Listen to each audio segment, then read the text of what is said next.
Bonjour à tous et à toutes, bienvenue pour les news du 15 février 2024. On voit tout de suite l'état du marché, donc il est très euphorique avec d'énormes performances, notamment avec le VET plus 31%, donc lui ça fait vraiment plaisir. Ensuite le BGB, donc lui plus 20,8%, lui aussi ça fait vraiment plaisir. Deux coins sur lesquels je suis positionné. Ensuite l'Helium, donc bah lui j'ai jamais pu en acheter, dès que j'ai connu, bah il a fait que pump. Ensuite bah bonne performance du BNB. Peut-être grâce au launch pool qui est en cours, notamment avec Pixel, donc le launch pool Pixel, donc peut-être que ça joue.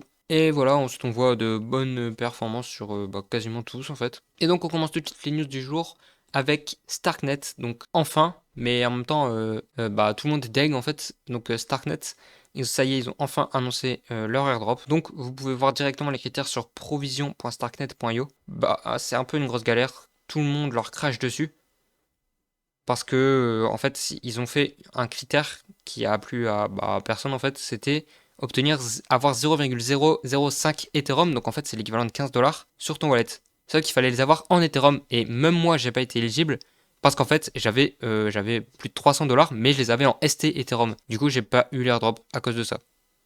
Et sinon j'aurais eu enfin pas le plus gros tiers mais j'aurais eu 1800 tokens logiquement d'après ce que j'ai compris. Et donc, bah voilà, ça fait un peu le sum, ça me fait perdre dans les 2000, presque 3000 en fait, parce que le token s'échange sur Aevo actuellement entre 1,60 et 2 dollars. Donc voilà, donc ça fout quand même bien le sum, mais au moins on voit que.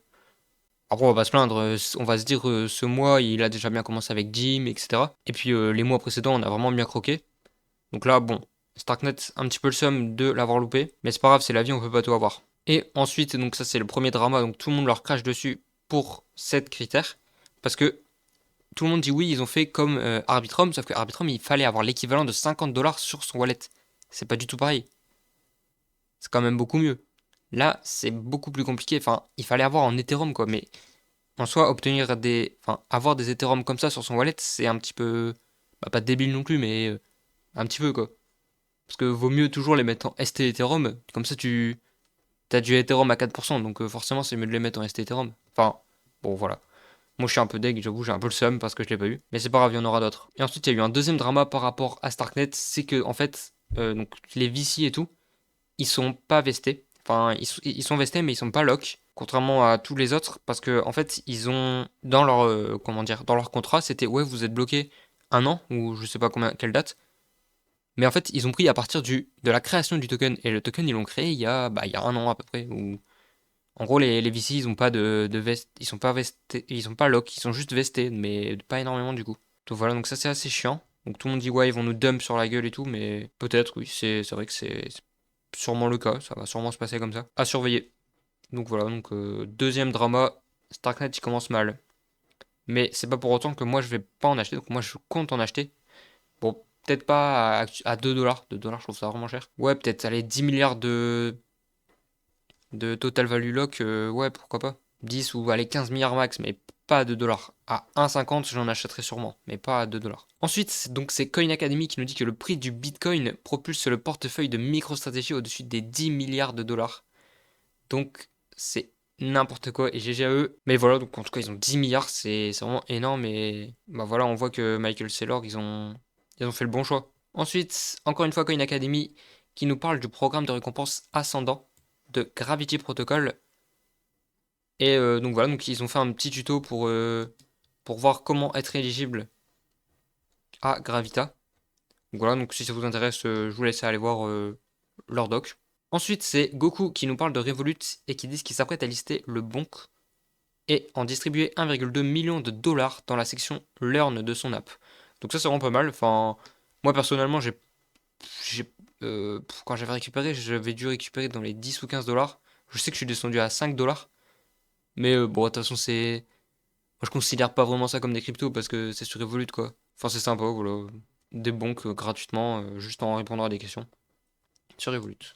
Ensuite, c'est Layer 0, donc Layer 0 qui nous parle de la collab avec Bera Chain. Ensuite, c'est Milky Way, donc là, je sais que beaucoup l'attendent, l'airdrop de Milky Way. Donc pour ça, ils vont mettre en place un système de points, donc des M points, voilà, des M points. Et donc, vous allez obtenir un M point par 1000 Ketia par jour et 1,2 si vous les utilisez dans la DeFi. Un petit peu comme avait fait Jito en fait, à part que Jito c'était 2, mais voilà, c'est le même principe. Et donc voilà, donc pourquoi pas, si vous avez des Chia qui sont là dans votre wallet, bah mettez-les en Milk Chia. Pourquoi pas, ça fera peut-être un airdrop gratuit. Ensuite, c'est donc Yonder.ethereum qui voilà, a scam chain, voilà, c'est ce que je vous ai expliqué tout à l'heure. Envoyez ça à zéro, mauvaise technologie parce que bah il a pas été éligible, il a le seum. Et ensuite, c'est donc là ils disent le 18 février, une collab entre Drip, donc Drip, alors j'ai essayé de, voilà, c'est pour gagner des limités éditions, musique, vidéo, machin, tout ça. Et en fait, j'ai appris que c'était eux qui envoyaient, je sais pas si vous aussi vous en avez, mais c'est des NFT de merde, en gros, sur Tensor, enfin sur Solana. C'est des burgers qui dansent ou des trucs comme ça. Moi, j'en ai plein, je savais pas d'où ça venait, mais en fait, c'est eux qui les envoient. Et je sais vraiment pas à quoi ça sert. Mais bon, en tout cas, ils ont annoncé un airdrop avec Pete, donc voilà. Et ils parlent du 18 février, donc peut-être une snapshot le 18 février ou une annonce, peut-être, je sais pas. Bon, bah, à suivre, voilà. Sûrement un airdrop. Et voilà, donc c'était tout pour les news du 15 février 2024. Et à la prochaine.